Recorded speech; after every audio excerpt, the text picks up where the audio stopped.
Marcos capítulo 11, versículo 1.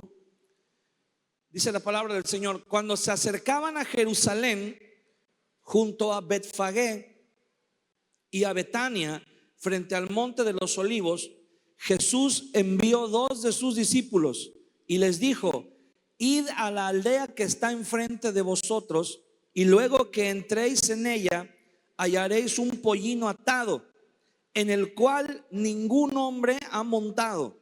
Desatadlo y traedlo.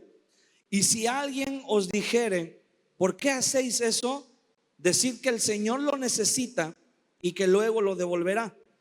Fueron y hallaron el pollino atado afuera de la puerta en el recodo del camino y lo desataron. Y unos de los que estaban allí les dijeron: ¿qué hacéis desatando el pollino? Ellos entonces les dijeron como Jesús había mandado, y los dejaron. Y trajeron el pollino a Jesús y echaron sobre él sus mantos, y se sentó sobre él. También muchos tendían sus mantos por el camino, y otros cortaban ramas de los árboles y las tendían por el camino. Y los que iban delante y los que venían detrás daban voces diciendo: Hosana, bendito el que viene en el nombre del Señor, bendito el reino de nuestro padre David que viene, Hosana en las alturas. Y entró Jesús en Jerusalén y en el templo, y habiendo mirado alrededor todas las cosas, como ya anochecía, se fue a Betania con los 12. Amén. Gracias a Dios por su palabra. El Evangelio de Marcos nos narra este pasaje con algunos detalles muy importantes. Por eso escogimos el relato de Marcos, aunque este es uno de los pocos relatos que se encuentran en los 4 evangelios.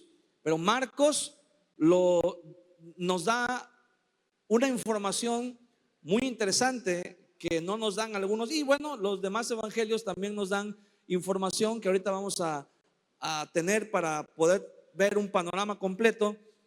Pero Jesús se acerca a Jerusalén porque todos los años en la fiesta de la Pascua, todos los judíos piadosos tenían que ir a Jerusalén a pasar esa fiesta, ¿verdad? Celebrar esa fiesta como el Señor lo había establecido en su palabra. Entonces, él tenía la costumbre de llegar a Betania, una aldea que está a unos 3 o 4 kilómetros de Jerusalén, del otro lado del monte de los olivos. Entonces, Jesús tenía siempre la costumbre de llegar ahí a Betania y hospedarse con unos amigos que vivían ahí, que eran Lázaro, María y Marta, personajes muy famosos en los evangelios. Y desde ahí todas las mañanas, en esa semana, en la semana de Pascua, todas las mañanas Jesús iba a Jerusalén caminando con sus discípulos, y por la tarde regresaba para dormir nuevamente ahí en Betania. Este año sucedió algo muy especial. Cuando Jesús llegó a Betania, la gente que estaba ahí en Betania estaba expectante, ya sabían que iba a llegar, lo estaban esperando. Hicieron una fiesta, hicieron una cena muy especial para recibirle, y mucha gente estaba allí, muchas personas estaban allí, porque sabían que al día siguiente, que era el primer día de la semana, el día domingo, Jesús iba precisamente a entrar en Jerusalén, iba a llegar a Jerusalén. Días antes y semanas antes de esta fiesta de la Pascua, habían sucedido cosas que le habían dado un giro muy dramático a la vida y al ministerio del Señor Jesús. Y esa es la razón por la que cuando Él entra a Jerusalén en el domingo, bueno, ahora le conocemos como el domingo de Ramos, ¿verdad? Pero en ese domingo, cuando Él entra a Jerusalén, dice la Biblia que iba una gran multitud con él. En la Pascua en Jerusalén siempre había una gran multitud, pero cada quien estaba en sus asuntos. En el tiempo de Jesús se calcula que aproximadamente 2,5 millones de personas llegaban a Jerusalén de fuera para celebrar la Pascua. Entonces, había mucha gente ahí en la ciudad, pero cada quien atendía sus asuntos de manera particular, ¿verdad? Si acaso algunos rabinos llegaban con sus discípulos en grupos, pero no eran grupos muy grandes. Pero dice la Biblia que cuando Jesús entró a Jerusalén, una gran multitud iba con él y otra gran multitud estaba en Jerusalén esperándolo, porque dice que los de adelante y los de atrás daban voces. Entonces, la razón por la que Jesús iba acompañado de una multitud tan grande era por 3 acontecimientos que habían sucedido en las últimas semanas del ministerio de Jesús. En las últimas semanas habían sucedido 3 milagros que habían puesto de cabeza toda la región. El más antiguo, digámoslo así, en tiempo, el más distante, el primero que sucedió fue la alimentación de los 5,000. Cuando Jesús estuvo en los lugares desérticos, alejándose un poco de los reflectores, alejándose para que las aguas se calmaran, ¿verdad? Porque había mucha tensión. Jesús se va a lugares desérticos, pero dice la Biblia que una gran multitud lo siguió. Y bueno, ya sabemos lo que sucedió, ¿verdad? Eran más de 5,000 personas, contando solamente a los hombres, pero habían también muchas mujeres y muchos niños. Entonces el Señor Jesús hace ese milagro, les da pan, les da comida. Cuando tuvieron hambre, les da de comer pan. Y eso era algo que David había hecho. Cuando David iba huyendo de Saúl, iba con sus soldados, con sus discípulos, su gente más allegada. Dice la Biblia que llegaron a un lugar donde había unos sacerdotes y tomó el pan. David tomó el pan de la proposición y le dio pan de comer a sus discípulos. Entonces Jesús hizo lo mismo, pero solamente que Jesús hizo un milagro porque multiplicó unas cuantas piezas de pan, las multiplicó para alimentar a una multitud inmensamente mayor que la que iba con David. Entonces esa fue una señal muy importante. Ahí reconocieron a Jesús como el hijo de David, ¿verdad? El hijo de David era una manera como los judíos se referían a el Mesías. Unas semanas después de eso, Jesús iba hacia la región de Betania, hacia la región de Jerusalén, y al pasar fuera de Jericó había un hombre ciego de toda la vida que se llamaba Bartimeo. Y bueno, también sabemos lo que sucedió. Él tuvo un encuentro con el Señor y el Señor le sanó de tal manera que Bartimeo podía ver. Y dice la Biblia que iba con ellos, se sumó a la comitiva que iba con Jesús, alabando, glorificando al Señor. Entonces imagínense esos 2 milagros que la Biblia dice que cuando llegara el tiempo del Mesías, que cuando llegara el tiempo de la manifestación de Dios a Israel, una de las señales que iba a suceder era que los ciegos iban a recobrar la vista.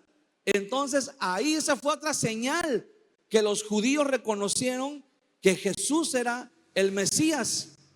Y poco después, unos días después, por si no era suficiente, ¿verdad?, toda la algarabía, todo el alboroto que había, sucede que muere Lázaro, el amigo del Señor Jesús. Y ya sabemos lo que sucedió, ¿verdad? Juan capítulo 11 nos narra que el Señor Jesús va a Betania y resucita a Lázaro. Después de que llevaba 4 días muerto, ya estaba en el sepulcro y el Señor manda a remover la piedra, lo llama y Lázaro sale de la tumba, ¿verdad? Para sorpresa de todos. Entonces imagínense, un hombre que multiplicaba el pan para alimentar a las multitudes, un hombre que tenía poder sobre la naturaleza humana, sobre las enfermedades, capaz de devolverle la vista a los ciegos, y un hombre que tenía autoridad aún sobre la muerte para resucitar, para revivir a los muertos. Entonces, puede imaginarse cómo corrieron esas noticias por toda esa región, por toda esa zona. Toda la gente estaba expectante de lo que iba a suceder, porque ellos dijeron: todas las señales apuntan a que Él es el Mesías. Y las profecías del Antiguo Testamento dicen, y las tradiciones de los judíos también decían, que el Mesías se iba a manifestar durante la Pascua, que durante una fiesta de la Pascua había una leyenda de los judíos. Eso no está en la Biblia, pero era una, como digamos, una leyenda urbana, algo que ellos creían, que durante la fiesta de la Pascua el Mesías se iba a aparecer en el pináculo del templo, en la parte más alta, en la torre más alta del templo, y se iba a lanzar, iba a dar un paso hacia el vacío, pero no iba a caer, sino que iba a descender lentamente, así despacio, iba a descender y iba a sentar los pies sobre el atrio del templo, y entonces ahí todos le iban a reconocer que era el Mesías. Entonces, por eso cuando Satanás tienta a Jesús en el desierto, dice que lo llevó al pináculo del templo y le dijo: anda, lánzate, ¿verdad? Arrójate, porque no te va a pasar nada, y así toda la gente va a saber que eres el Mesías. Pero Jesús lo rechazó. Entonces, imagínense, todos los judíos estaban diciendo: no, esta es la Pascua, esta es la mera Pascua donde el Mesías se va a manifestar y va a destruir a todos los romanos y va a establecer nuevamente el reino de David, el trono de David, y nunca más vamos a tener que estar sometidos a una potencia extranjera, a gente pagana, ¿verdad? Vamos a poder ser otra vez un reino independiente, vamos a poder ser nuevamente un reino, ¿verdad?, en donde solamente adoremos a Dios y en donde podamos hacer lo que nosotros queramos, ¿verdad?, sin rendirle cuentas a ningún gobierno extranjero. Eso era lo que ellos querían, ese era el anhelo más grande de todos los judíos. Por eso, cuando vieron a Jesús y vieron que en Él se podían cumplir todas sus esperanzas, entonces dijeron: tenemos que ir con Él. No nos podemos perder esto que va a pasar. Y lo acompañaron en su entrada a Jerusalén. Dice que mandó a 2 de sus discípulos y les dijo, les dio instrucciones para que trajeran un pollino, ¿verdad?, la cría de un asna, en donde dice la Biblia que nadie, ningún hombre había montado antes. Entonces le llevan el animalito al Señor, y a manera de reverencia, a manera de reconocimiento al Señor Jesús, ponen sus mantos los discípulos sobre el animalito, sobre el burrito, y el Señor Jesús monta sobre el burrito y comienza a avanzar hacia la ciudad de Jerusalén. Obviamente la multitud está esperándolo, ¿verdad?, ahí a las orillas del camino, y cuando Él comienza a pasar, no solamente lo están esperando, pero dice la Biblia que comienzan a poner sus mantos, comienzan a extender sus mantos en el camino por donde Jesús iba a pasar. Y esto es algo muy importante, porque entonces le estaban reconociendo como rey, ¿verdad? En Segunda de Reyes, vamos a leer, si podemos poner ahí en las pantallas, ¿verdad? Segunda de Reyes, capítulo 9, versículo 13. Vamos a ver que esa era una costumbre. Segunda de Reyes 9:13. Dice: entonces cada uno tomó apresuradamente su manto y lo puso debajo de Jehú en un trono alto, y tocaron corneta y dijeron: Jehú es rey. O sea, cuando alguien ponía su manto para que otra persona pasara o se sentara, era porque lo estaban reconociendo como rey, lo estaban reconociendo como señor, como gobernante, ¿verdad? Estaban reconociendo su autoridad. Y entonces la gente, desafiando a la autoridad de Roma y desafiando la tradición de los maestros de la ley, empiezan a poner sus mantos y cuando se acaban los mantos, dice que comienzan a cortar ramas de los árboles y comienzan a ponerlas en el camino por donde Jesús iba a pasar. Y Jesús comienza a avanzar a la ciudad de Jerusalén. Y dice la Biblia que de repente en la ciudad de Jerusalén comienza a hacerse un alboroto, comienza un escándalo, ¿verdad? Como decimos aquí en Veracruz, unas bullas.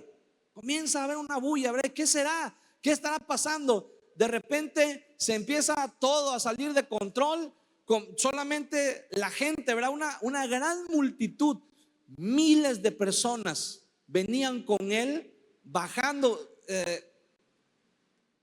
Debe haber sido una vista impresionante, bajando del monte de los olivos, miles de personas caminando hacia Jerusalén, y en Jerusalén también miles de personas saliendo de la ciudad para recibir a Jesús. En esos días, en los días previos a la Pascua, en el monte de los olivos había un lugar donde se criaban los corderos que se sacrificaban en la fiesta de la Pascua.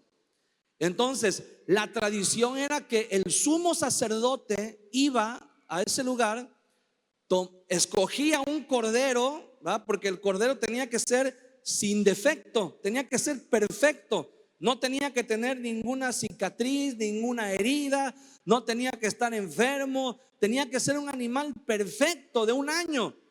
Entonces, el sumo sacerdote examinaba el animal ahí en el monte de los olivos, y una vez que ya encontraba un animal perfecto, lo tomaba, se subía en un asno y comenzaba a caminar hacia Jerusalén, y entraba por unas puertas especiales donde nada más podían entrar los sacerdotes. Entonces, cuando el sacerdote venía en su burrito llegando a Jerusalén, eso significaba que había un cordero, que se había encontrado un cordero perfecto para ser sacrificado en la Pascua. En la Pascua, aunque cada familia sacrificaba un cordero, pero había un cordero que el sumo sacerdote sacrificaba simbólicamente por toda la nación. Entonces, cuando el sumo sacerdote se acercaba a Jerusalén montado en un asno, la gente que lo veía llegar se alegraban, porque decían: ya tenemos cordero para la Pascua, ya tenemos, verá, el animal que va a ser sacrificado para que nuestros pecados sean cubiertos. Entonces, cuando Jesús comienza a caminar, ¿verdad?, la gente se alborota, todo se sale de control. Algunos creen que es el sacerdote que viene con el cordero y abren las puertas. Algunos fariseos, ¿verdad?, algunos saduceos intentan cerrar las puertas, intentan callar a la gente, y Jesús, le dicen a Jesús, ¿verdad?, van y le dicen: oye, date cuenta de lo que está pasando, date cuenta de lo que estás provocando. Dile a la gente, dile a tus discípulos que mejor se callen, que mejor que no estén haciendo este alboroto, este escándalo. Y Jesús les dice: esto ya nadie lo puede detener. Jesús dice: esto ya nadie lo puede parar. Esto es inevitable, al grado, dice Jesús, de que si ellos callan, las piedras van a hablar. Las piedras lo van a proclamar si ellos callan. Y entonces Jesús entra a Jerusalén, y fíjese, él no solamente era el sacerdote, pero él mismo también era el cordero que iba a ser sacrificado, solo que la gente no lo sabía. Pero él estaba cumpliendo con una profecía muy antigua en el libro de Zacarías. Si podemos ponerlo, ¿verdad?, la cita, Zacarías 9:9. Jesús estaba cumpliendo una profecía muy antigua y muy importante. Dice Zacarías 9:9: alégrate mucho, hija de Sión. Se está refiriendo a Jerusalén. Da voces de júbilo, hija de Jerusalén. He aquí tu rey vendrá a ti, justo y salvador, humilde y cabalgando sobre un asno, sobre un pollino, hijo de asna. Esta profecía que Zacarías había dado 400 años antes, hablaba precisamente de que el Mesías, cuando viniera, iba a entrar de esa manera a Jerusalén. Ah, cuando, cuando los ejércitos griegos llegaron a Judea y ocuparon esa región, hubo un movimiento que los judíos hicieron, un levantamiento que se conoce como las guerras de los macabeos. Eso no está en la Biblia, es historia. Pero cuando los macabeos lucharon y lograron expulsar a los griegos, limpiaron el templo, purificaron el templo donde ellos habían estado. Y una de las cosas que sucede algunos años después es que siempre había habido un rey y un sumo sacerdote, pero unos años después llega un personaje que dice, como ellos creían que el Mesías iba a llegar pronto, porque ya ellos vieron algo que el profeta Daniel había dicho mucho tiempo atrás. Ellos vieron algo que le llaman la abominación desoladora, que es cuando los ejércitos extranjeros entran en el templo y meten sus ídolos, sus estandartes en el templo. Entonces, cuando ellos vieron que sucedió eso, dijeron, bueno, el Mesías va a llegar pronto. Entonces dijeron, cuando el Mesías venga, él va a ser rey, pero también va a ser sacerdote. Entonces lo que ellos hicieron es que proclaman al mismo tiempo a un hombre como rey y como sacerdote. Y de ahí en adelante, durante muchos años, hubo esa figura.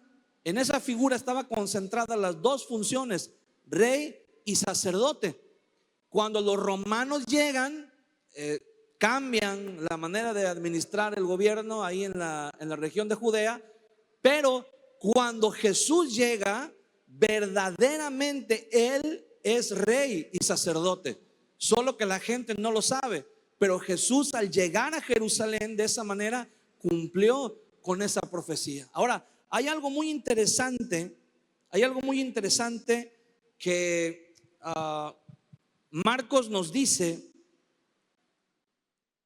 y es que cuando iba llegando a Jerusalén, en el versículo 9, dice, y los que iban delante y los que venían detrás daban voces diciendo, Hosana, bendito el que viene en el nombre del Señor.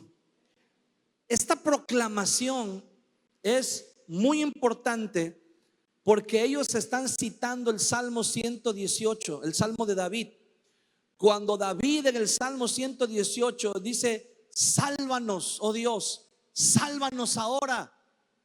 La palabra Hosana es una expresión que significa precisamente, es un grito, una expresión que significa salva ahora, sálvanos, pero no mañana, no la próxima semana, ahorita. Es como, para que se dé una idea, no es algo que alguien está diciendo así como diciendo, sálvanos, por favor. No, es como cuando alguien se está ahogando, cuando alguien está en el agua y se está ahogando y el agua lo está tapando y está tragando agua, y de repente en esa desesperación logra salir un momento y gritar. ¿Cómo grita esa persona? No grita, no dice, hey, auxilio, por favor, alguien que me ayude. No, grita con desesperación, auxilio, sálvenme. Bueno, eso es lo que significa Hosana, un grito desesperado de ayuda, pidiendo ayuda, sálvanos. Y David en el Salmo 118 está profetizando y está hablando acerca del Mesías. Entonces, cuando la gente en Jerusalén dice, Hosana, bendito el que viene en el nombre del Señor, están diciendo, tú eres el que viene en el nombre del Señor. Le están diciendo a Jesús, tú eres el enviado de Dios, tú eres el que viene a salvarnos, tú eres el Mesías. Le están diciendo, tú eres el rey que estábamos esperando. Y en el versículo siguiente lo confirma diciendo, bendito el reino de nuestro padre David que viene, Hosana en las alturas. Vuelven a decir, esas las palabras que estaban usando del Salmo 118 estaban diciendo que este es el hijo de David que nos fue prometido. Este es el descendiente de David que se nos prometió, el verdadero rey de Israel. Y una multitud increíblemente grande de personas estaban proclamando a Jesús como rey.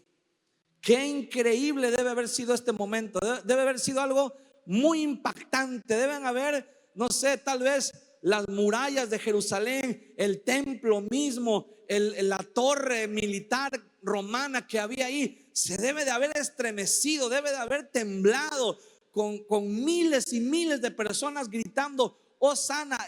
¿Puede imaginarse eso? ¿Puede imaginarse? Josefo dice que en la parte exterior del templo, en el atrio del templo, cabían perfectamente bien 500,000 de personas.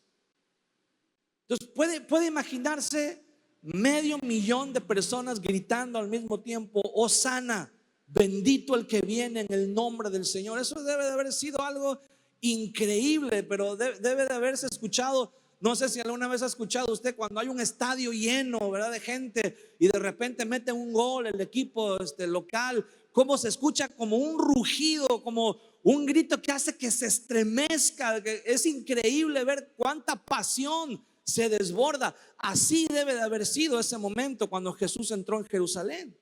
Ellos estaban proclamándolo como rey. Ahora, hay algo muy importante que tenemos que entender. Jesús es el rey que necesitaban en ese momento. Toda la situación política, social, económica, todo señalaba, todo apuntaba a que necesitaban a ese rey en ese momento. Y efectivamente, Jesús era el rey que necesitaban, pero no era el rey que querían. No era el rey que querían, era el rey que necesitaban. Necesitaban a alguien que viniera a salvarlos. Ellos dijeron: seguramente ahorita que entre a Jerusalén, va a entrar en el templo, va a dar algún sermón, algún discurso, y después va a ir al palacio, ¿verdad? Al palacio de los reyes, de los gobernantes, de los sacerdotes, y va a hacer un llamado. Ellos estaban esperando a que en ese momento Jesús hiciera un llamado para que el pueblo se levantara en armas, para que el pueblo se levantara. Y en ese momento ellos pudieron haber tenido un momento de gloria. Imagínense, en ese momento Jesús pudo haber reunido al ejército más grande que ellos hubieran podido soñar reunir alguna vez. Ellos dijeron: seguramente ahorita Jesús va a llamar a las armas, todos nos vamos a unir, vamos a matar a los romanos, vamos a expulsar a los romanos de aquí, y de ahora en adelante Israel va a volver a tener sus días de gloria como en los tiempos de David. Pero lo que hizo Jesús fue algo diferente, completamente opuesto. Dice que entró, vio los edificios del templo, contempló toda la grandeza, todo el esplendor, toda la gloria que había ahí, y después dice, se regresó a Betania con sus 12 discípulos para dormir, porque ya era de noche. Y todos se quedaron así, esperando a ver a qué horas. No, ya se fue a dormir, se fue a Betania. Y al día siguiente regresó. Y bueno, todos tuvieron una luz de esperanza cuando comenzó a correr a los que estaban en el templo, ¿verdad? Comenzó a correrlos a todos. Y el día martes, cuando llega y tiene la confrontación con los fariseos y los saduceos, ¿verdad? Eso lo estamos viendo los miércoles, no se lo pierda. Pero cuando llegan esos momentos, la gente creía que en ese momento iba a explotar, pero no explotó nada. Simplemente Jesús se retiró. Las cosas, el asunto ahí en Jerusalén se puso caliente. Estaban sobre un barril de pólvora. El día martes todo quedó, pero al filo de la navaja. Ellos dijeron, si el día martes que discutió con los fariseos, con los saduceos, que les pegó una revolcada que no se les va a olvidar nunca en la vida, no hombre, el miércoles que venga, ahí sí revienta la bomba. ¿Y qué creen? El miércoles Jesús no fue a Jerusalén. El miércoles fue el único día de esa semana que Jesús se quedó en Betania, se quedó a descansar, no hizo nada, se quedó solamente ahí. Y ese día miércoles, el día que Jesús no fue, fue el día que Judas aprovechó para ir a Jerusalén y hacer un plan para entregarlo. Judas mismo se dio cuenta de que Jesús no iba a hacer lo que ellos estaban esperando que hiciera. Jesús era el rey. Y miren, hermano, podríamos decir, podríamos preguntarnos, bueno, al menos yo, no sé usted, pero yo lo he hecho muchas veces. ¿Por qué la gente fue tan tonta de no reconocer a Jesús como rey? ¿Por qué la gente fue tan necia? ¿Por qué fueron tan obstinados? ¿Por qué si vieron todas las señales? ¿Por qué si vieron que Él era? ¿Por qué no fueron con Él y le preguntaron, Señor, ¿qué sigue en tu plan? ¿Qué quieres que hagamos ahora? No. Ellos quisieron que Jesús hiciera de acuerdo, que actuara de acuerdo al plan que ellos tenían.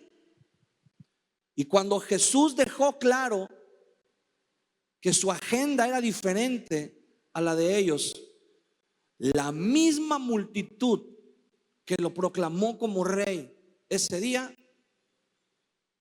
4 días después estaban gritándole a Poncio Pilato, crucifícalo. Ese rey no nos sirve.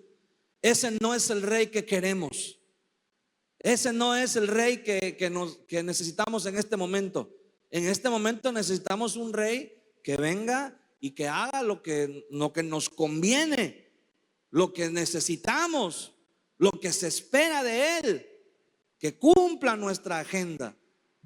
Y a veces podemos pensar, híjole, ¿cómo pudieron desperdiciar la oportunidad que estaba delante de ellos? Jesús terminó en la cruz, muriendo como un vulgar delincuente. Y algunos creen que la cruz fue algo que lo tomó por sorpresa, ¿verdad? Algunos dicen, híjole, es que pues se salió de control todo y Jesús terminó crucificado. Y es como que si dijeran, pues Dios tuvo que improvisar, ¿verdad? Dios tuvo que, así como que de repente Dios vio a Jesús crucificado y dijo, ay, ¿y ahora qué hago? Ya me lo crucificaron, ¿verdad? ¿Y ahora cómo lo arreglo? Y bueno, dijo, ya sé, lo voy a resucitar en 3 días. No, hay otras personas que piensan y dicen, es que Jesús fue a la cruz y murió y después resucitó y se fue, porque era así como un paréntesis, como dando chance a que la gente entendiera, a que la gente escuchara, a que la gente recibiera. Pero no, la respuesta es que ninguna de esas dos interpretaciones es correcta, porque Jesús lo dijo claramente, que la cruz era su propósito. La cruz es el fundamento sobre el cual está Jesús estableciendo el nuevo pacto, el pacto que trae salvación para todo aquel que crea en él. Entonces la cruz no fue algo improvisado. La cruz no es algo que tomó a Jesús por sorpresa. La cruz no fue un chance, un paréntesis en lo que la gente entendía o en lo que nosotros recibíamos el mensaje del evangelio. No. La cruz era precisamente el destino que él sabía que estaba esperándolo en Jerusalén, y por eso fue hacia allá. Él sabía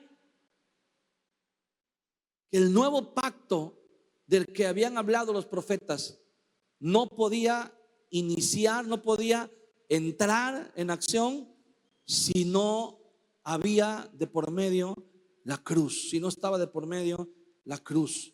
Entonces, cuando Jesús llegó, por eso es tan importante entender la profecía de Zacarías, porque Zacarías dice: alégrate, hija de Sión, da voces de júbilo, porque tu rey viene a ti. Dice: Salvador, humilde, montado sobre un asno, sobre un pollino, hijo de asna.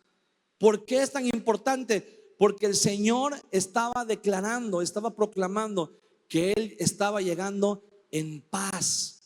Cuando los reyes conquistaban una ciudad, cuando los romanos, por ejemplo, querían rendir una ciudad, la rodeaban, le cortaban todos los suministros, hasta que la gente que estaba dentro de la ciudad comenzaba a morir de hambre, comenzaba a morir de sed, comenzaba a morir por las enfermedades que producían los cadáveres que se acumulaban ahí en la ciudad. Y entonces la ciudad se rendía, y entonces el comandante entraba montado a caballo en un desfile glorioso, en donde se le rendía a él, ¿verdad?, pleitesía, se le rendía la gloria, se le rendía alabanzas, porque decían: Él conquistó la ciudad.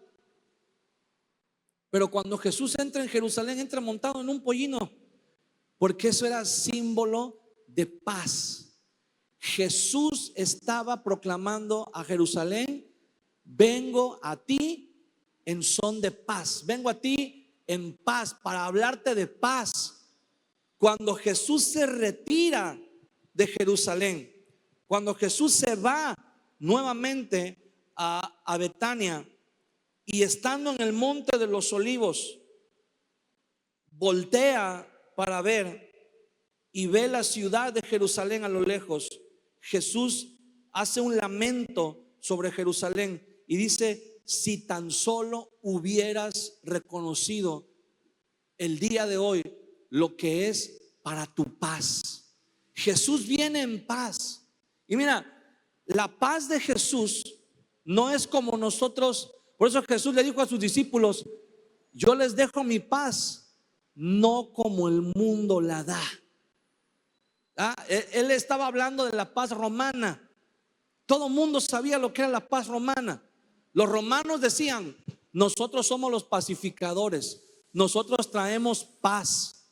Pero la paz romana era lo que sucedía después de que los romanos masacraban a los ejércitos enemigos, ya que el campo de batalla quedaba sembrado de cadáveres y de sangre. Entonces los romanos venían y clavaban un estandarte en medio del campo que decía paz.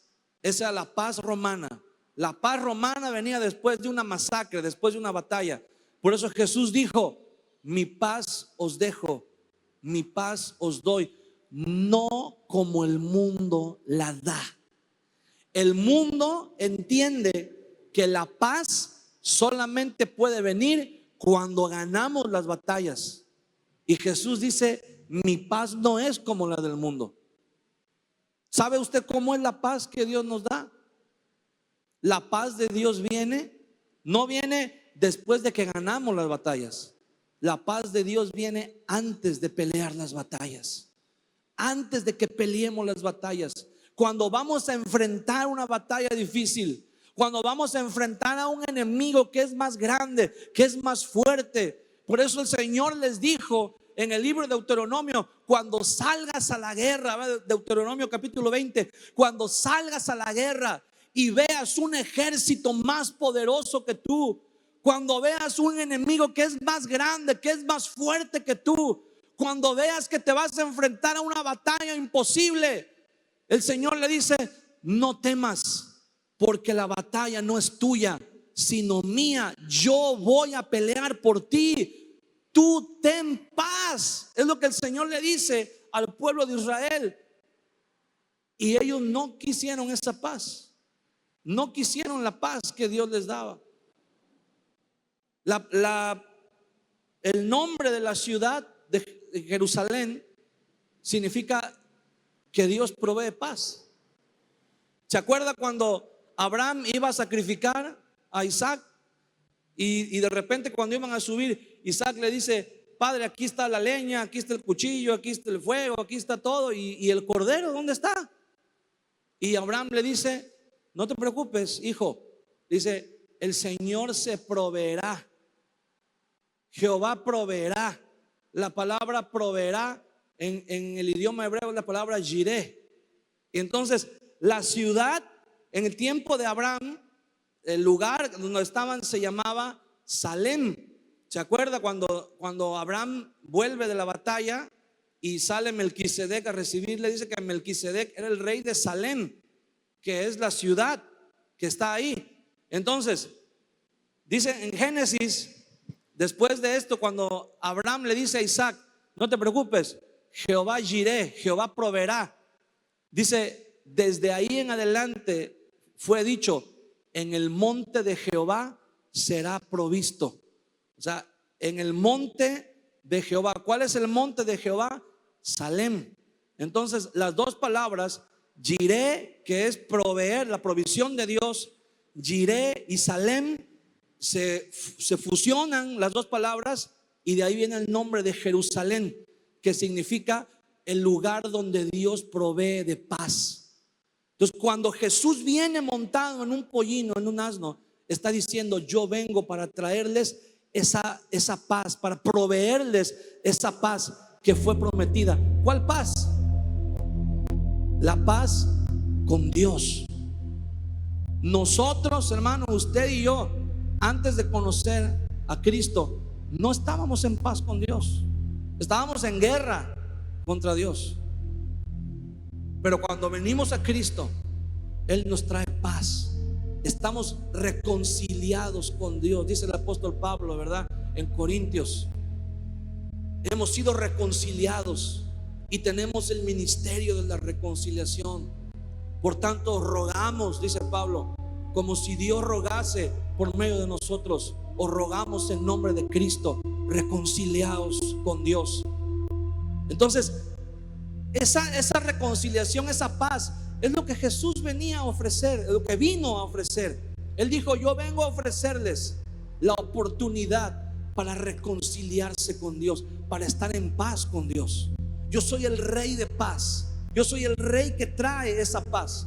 Y entonces los judíos dijeron: sí, eres rey, pero no eres el rey que nos conviene en este momento. Y lo crucificaron, porque ellos dijeron: no, nosotros no queremos un rey que venga a hablarnos de paz. Queremos un rey que venga a derrotar a nuestros enemigos.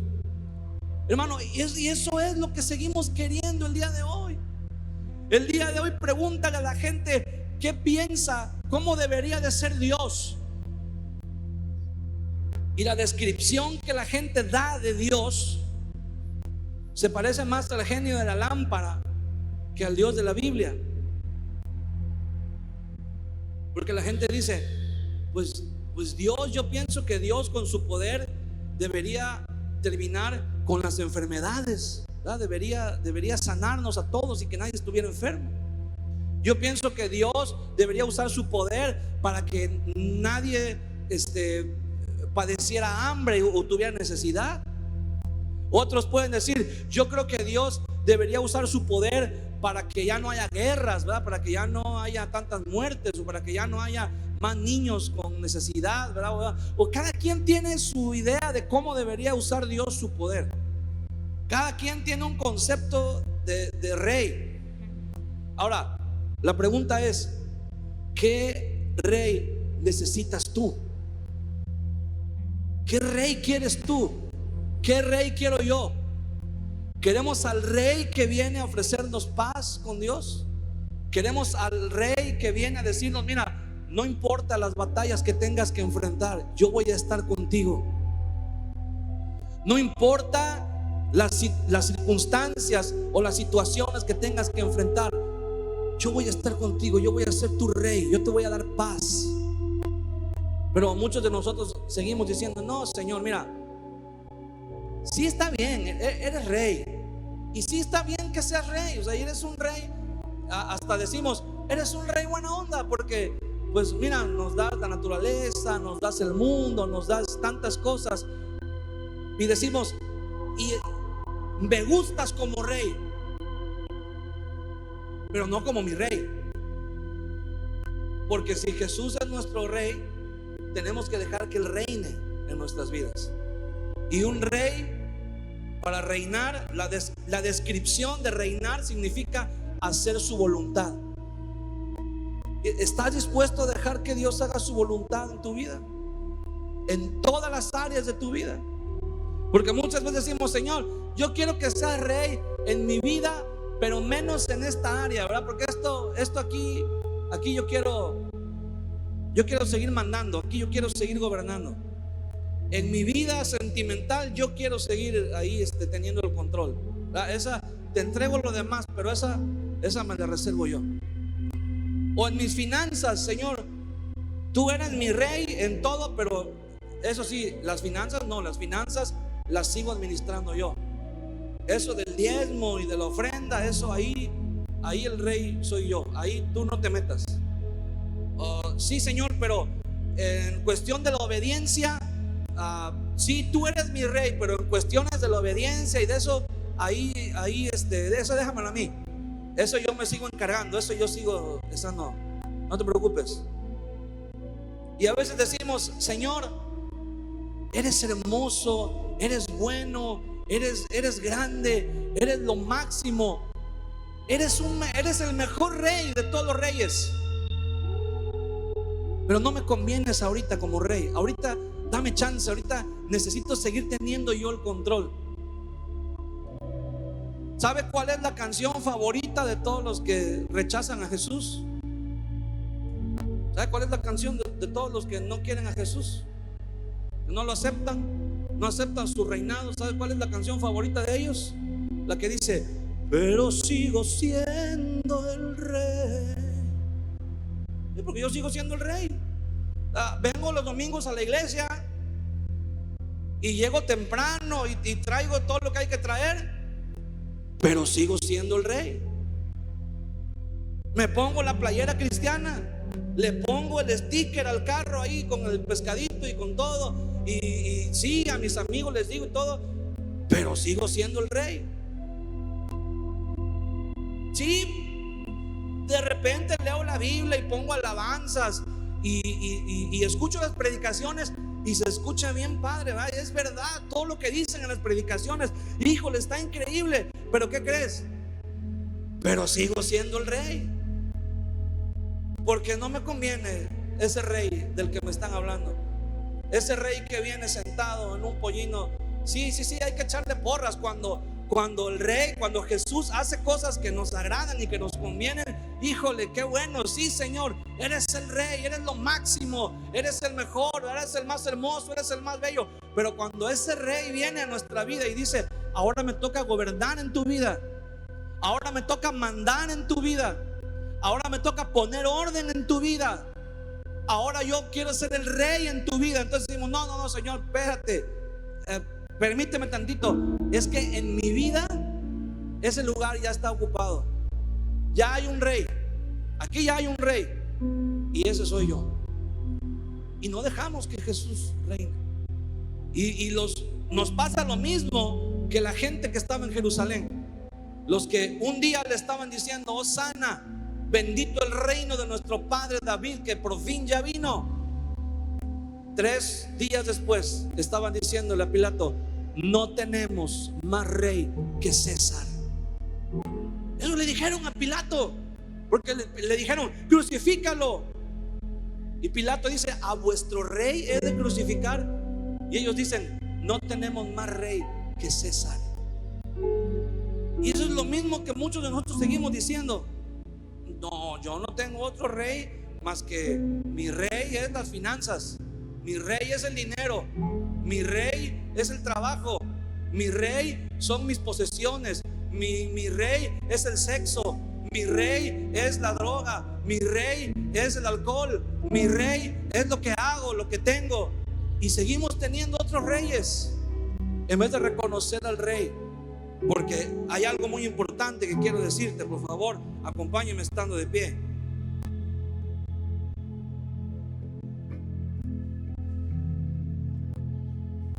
Jesús vino como rey de paz.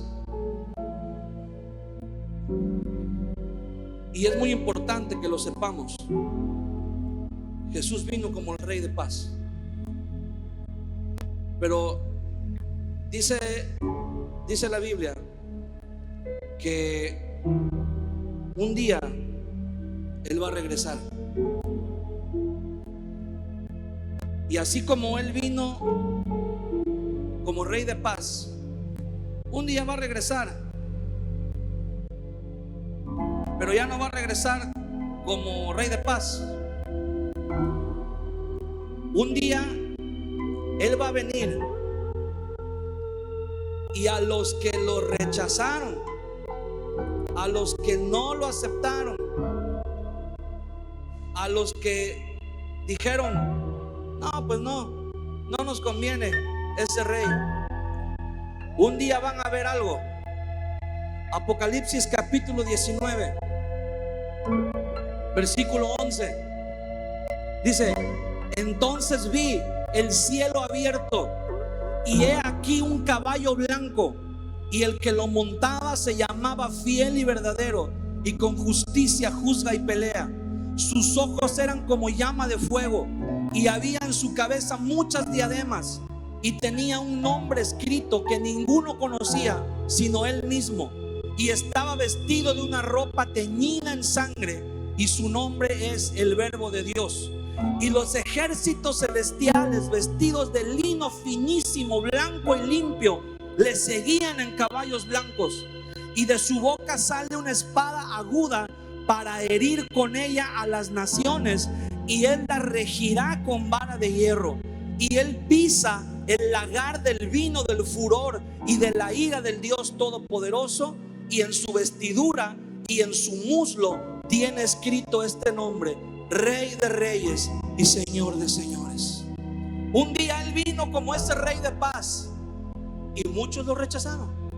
Pero dice la Biblia que un día va a venir como Rey de Reyes, y ese día no va a haber nadie que pueda resistirlo. Ese día no va a haber nadie que pueda hacerle frente. Ese día él va a venir y va a destruir a todos sus enemigos. Ese día sí va a venir para pelear, no para pelear una batalla, para ganar una batalla. Y va a destruir a todos aquellos que no se opongan, y que no lo reconozcan como rey. Por eso el día de hoy la invitación es: reconócelo como tu rey. Reconócelo. ¿Te cuesta trabajo alguna área de tu vida rendírsela a él? Ríndesela hoy. Cierra tus ojos en este momento y dile: Señor, tú conoces mi corazón. Tú sabes que hay cosas, hay situaciones que están tan arraigadas en mi vida que me cuestan trabajo rendírtelas. Por una parte están muy arraigadas, y por otra parte también está el asunto de que me gustan. Pero hoy entiendo, Señor, que si voy a recibirte a ti en mi vida como rey, no solamente como salvador, pero como rey, tú tienes que reinar en todas las áreas de mi vida. Y dile al Señor: estas son las áreas que más me han costado trabajo soltar, Señor. Esas son las áreas que durante mucho tiempo he intentado entregarte, pero tardo más en entregártelas cuando ya las tomé nuevamente, Señor. Pero hoy vengo a reconocerte, Señor, como rey. Hoy vengo a decirte: Señor, tú eres mi rey. No hay nadie más a quien yo pueda darle el honor. No hay nadie más a quien yo pueda darle la gloria. Solamente a ti, Señor. Hoy te reconozco como mi rey, como mi Señor. Y hoy te digo: toma el control en mi vida, Señor. Toma el control en cada área, en cada rincón de mi vida, Señor. Que no quede un solo rincón en mi corazón donde tú no gobiernes, donde tú no seas proclamado y reconocido como el rey, Señor. Hoy nos rendimos delante de ti, así como los discípulos ese día pusieron sus mantos para que tú te sentaras, Señor, reconociéndote como rey. Así hoy ponemos no nuestros mantos, pero nuestro corazón para que tú entres, Señor. Levanta tus manos un momento en la presencia de Dios. Porque no hay nadie que pueda compararse con tu hermosura. Porque no hay nada ni nadie que pueda llenarnos como tú nos llenas, Señor. Porque no hay nadie, Señor, que pueda llevarnos al Padre. Tú eres el camino, la verdad y la vida. Gracias, Rey de paz. Gracias, Príncipe de paz. Gracias, Señor Jesús, por ser nuestro Rey, por llamarnos, Señor, por proclamarte Rey de nuestras vidas. Hoy, Señor mi Dios, nos sometemos bajo tu reinado, bajo tu señorío. Sé tú el Rey en nuestras vidas. Sé tú el Rey en cada área, Señor. Sé tú el Rey cada día de nuestras vidas, Señor. Desde que nos despertemos hasta que vayamos a dormir, Señor, seas tú reinando en nosotros, Padre. Seas tú y solo tú, Señor. Porque no hay nadie más. No hay nadie que pueda compararse. No hay nadie que haya descendido del cielo y haya vuelto a subir en gloria. No hay nadie, Señor, que se haya levantado de entre los muertos. No hay nadie que haya resplandecido con tu gloria. No hay nadie, Señor, que se haya sentado, Señor, y que haya sido coronado con gloria, con poder. Solo tú eres digno, Señor. No hay nadie más que pueda tomar el libro y desatar los sellos. Solo tú, Señor, porque fuiste inmolado y con tu sangre nos has limpiado y nos has hecho para nuestro Dios reyes y sacerdotes, y reinaremos para siempre, Señor. A ti sea la gloria por todos los siglos, Señor. A ti sea el honor, a ti sea el imperio, Señor, por los siglos de los siglos. Dale un fuerte aplauso al Señor en esta tarde. Dile: Dios, gracias, gracias por ser nuestro Rey. Gracias por ser nuestro Dios. Gracias por ser nuestro Salvador. Gracias, Señor Jesús.